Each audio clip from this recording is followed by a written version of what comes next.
అందరికీ నమస్కారం. నేను మీ హేమ సుబ్రహ్మణ్యన్. హోమ్ కుకింగ్ తెలుగుకి స్వాగతం. ఈ రోజు మంచి హెల్తీ అండ్ టేస్టీ అయిన టిఫిన్ కాంబో రెసిపీస్ చూడబోతున్నాం. మెత్తగా స్పాంజీగా వేడి గోధుమ రవ్వ ఇడ్లీతో పాటు భలే టేస్టీ అయిన కొబ్బరి కొత్తిమీర చట్నీ ఎలా చేయాలో చూద్దామా?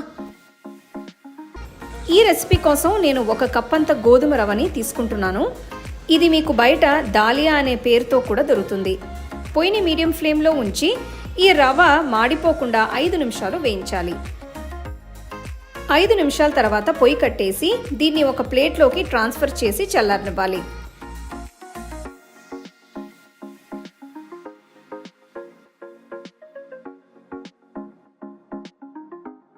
రవ్వ పూర్తిగా చల్లారిన తర్వాత ఒక బౌల్లో వేసి అందులో 1/2 టీ స్పూన్ ఉప్పు, 1 కప్ అంత పెరుగు వేసి కలపాలి. పెరుగు వేసిన వెంటనే దాన్ని రవ్వ పూర్తిగా అబ్జర్వ్ చేసుకుంటుంది. సో ఇది కొంచెం డైల్యూట్ చేయడానికి నేను కొన్ని నీళ్లు పోస్తున్నాను. ఇదంతా మళ్ళీ కలిపి బౌల్కి ఒక మూత పెట్టి కనీసం 1 గంట సేపు పక్కన పెడితే ఇడ్లీ పిండిలా బాగా సెట్ అవుతుంది. ఈ రవ్వ పిండిలో టేస్ట్ యాడ్ చేయడానికి ఇక్కడ కొన్ని పదార్థాలు రెడీ చేసి ఉంచాను. ఒక ప్యాన్లో 2 టీ స్పూన్ల నూనె వేయాలి. ఇందులో 1 టీ స్పూన్ అంత పచ్చిశనగపప్పు, 1 టీ స్పూన్ అంత మినప్పప్పు, 1 టీ స్పూన్ ఆవాలు, 1 టీ స్పూన్ జీలకర్ర వేసి వేయించాలి. ఆవాలు చిటపటలాడిన తర్వాత ఇందులో తరిగిన అల్లం, తరిగిన 1 పచ్చిమిరపకాయ, కొన్ని కరివేపాకులు వేసి కలపాలి. ఇందులో 1/2 టీ స్పూన్ అంత ఇంగువ వేసి కలిపిన తర్వాత పొయ్యి కట్టేయచ్చు.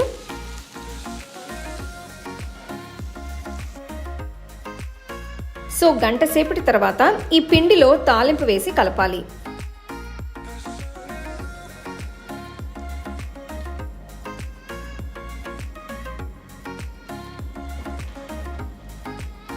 ఇది మరీ గట్టిగా అయిందనిపిస్తే కొన్ని నీళ్లు పోసి కలుపుకోవచ్చు. ఈ పిండిలో ఇలా తాలింపు ఖచ్చితంగా వేయాలి, అప్పుడే రుచి పెరుగుతుంది. సో ఇది రెడీ అయింది కాబట్టి ఇడ్లీలు వేసుకోవచ్చు. నేను ఇడ్లీ ప్లేట్లో ముందుగా నూనె అప్లై చేస్తున్నాను. ఇందులో వేయించిన జీడిపప్పులు అడుగున పెడుతున్నాను. ఇది ఆప్షనల్.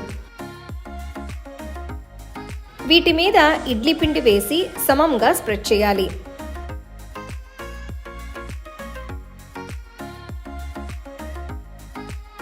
ఇప్పుడు ఇడ్లీ ప్లేట్ని ఆల్రెడీ మరిగే నీళ్లు ఉన్న స్టీమర్లో పెట్టి ఇడ్లీలని కనీసం 1/2 గంట సేపు ఆవిరి మీద ఉడికించాలి.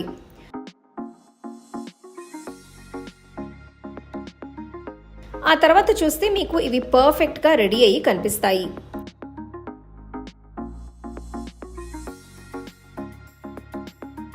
అంతే, చాలా హెల్తీగా గోధుమ రవ్వ ఇడ్లీలు తయారైనట్టే.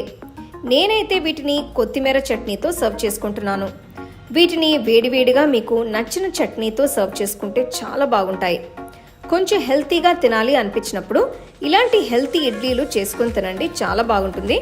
వీటిని మీరు బ్రేక్ఫాస్ట్కి అయినా డిన్నర్కి అయినా హ్యాపీగా తినచ్చు.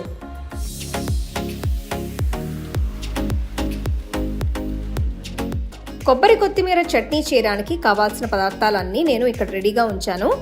ఒక వెడల్పాంటి కడాయిలో 1 టేబుల్ స్పూన్ అంత నూనె వేస్తున్నాను. ఇందులో 1 టీ స్పూన్ పచ్చిశనగపప్పు, 2 టీ స్పూన్లు మినపప్పు వేసి వేయించాలి. సుమారుగా 1 నిమిషం తర్వాత ఇందులో 5 వెల్లుల్లి రవ్వలు, తరిగిన 1 అల్లం ముక్క, పొడవుగా తరిగిన 1 మీడియం సైజ్ ఉల్లిపాయ, రఫ్గా కట్ చేసిన 5 పచ్చిమిరపకాయలు వేసి బాగా కలపాలి. వీటిని 2-3 నిమిషాలు వేయించిన తర్వాత ఇందులో 1/2 కప్ అంత పచ్చి కొబ్బరి ముక్కలు వేస్తున్నాను. మీకు కావాలంటే తురిమిన పచ్చి కొబ్బరి కూడా వాడుకోవచ్చు, కానీ ఎండి కొబ్బరి మటుకు చట్నీలోకి అస్సలు వాడకూడదు, ఆ టేస్ట్ సూట్ అవ్వదు. ఇంకొక 2-3 నిమిషాలు వీటిని వేయించిన తర్వాత 4 చిన్న చింతపండు ముక్కలు వేస్తున్నాను. దీనివల్ల పచ్చట్లో మంచి పులుపు వస్తుంది. తర్వాత కొన్ని కరివేపాకులు వేస్తున్నాను. అలాగే 1 గుప్పెడంత పుదీనా ఆకులు, 1 ఫుల్ కట్ట కొత్తిమీర కూడా వేస్తున్నాను.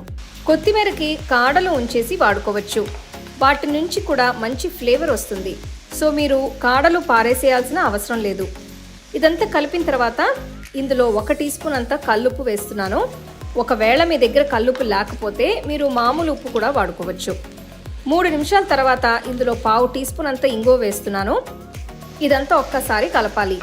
ఈ ఆకులన్నీ కూడా చాలా త్వరగా మగ్గిపోతాయి కాబట్టి వీటిని ఎక్కువసేపు వేయించాల్సిన అవసరం లేదు.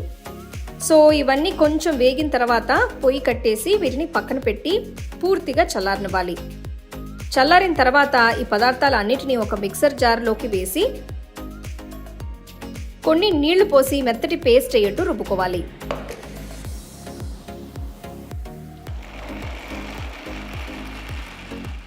ఇది మరీ గట్టిగా ఉంటే ఇంకొన్ని నీళ్లు పోసి మనకి కావాల్సిన కన్సిస్టెన్సీ వచ్చేట్టు రుబ్బుకోవచ్చు. చూస్తున్నారు కదా చట్నీ ఎంత కలర్ఫుల్గా ఉందో.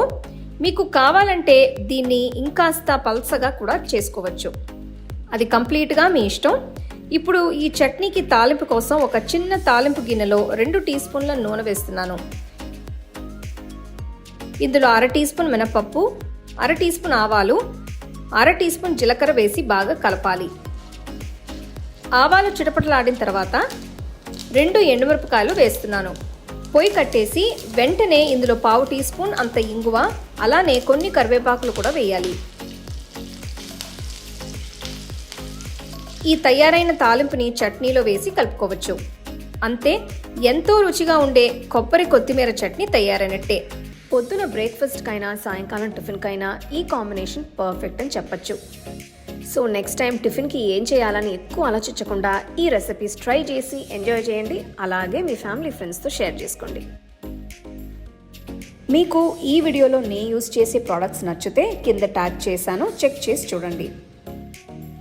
The second edition of the home cooking book is now available on Amazon as well as on shop.homecookingshow.in.